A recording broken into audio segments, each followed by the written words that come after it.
জাহিদ কে যেন আমাকে ফলো করছে। ঘাবড়াই গেছো? তো ঘাবড়াবো না, তুমি দেখো না লোকটাকে। আমি সাইডা সাইডা তার রাডারে ধরা দেওয়ার মানি আছে? আমি তো জানি সে বুবু সোর্স।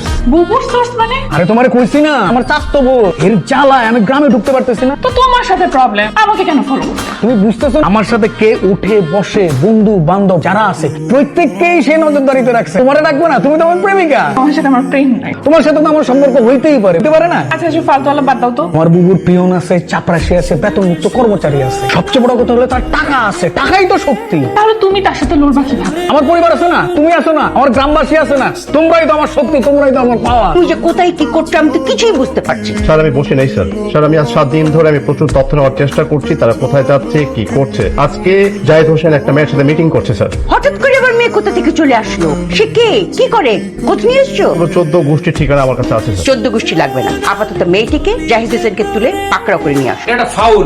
আমার টিম যখন ওরা ধরতে গেছে, টিমরে খুব জ্বালাইছে, খুব ডিস্টার্ব করছে। ধরে ওইখানে বাটাম দিছি, আর বাটাম দিতে দিতে আপনার এই পর্যন্ত নিয়ে আসছি। এটা কিছুই বলি না, এটা যা সিদ্ধান্ত আপনি নেবেন। পুরো কাজটাই আমার টিম করছে। তোমার কাজে আমি খুব খুশি হয়েছি মতিন, থ্যাংক ইউ। মেয়েটিকে এখন বসতে দাও। আপনি বসেন।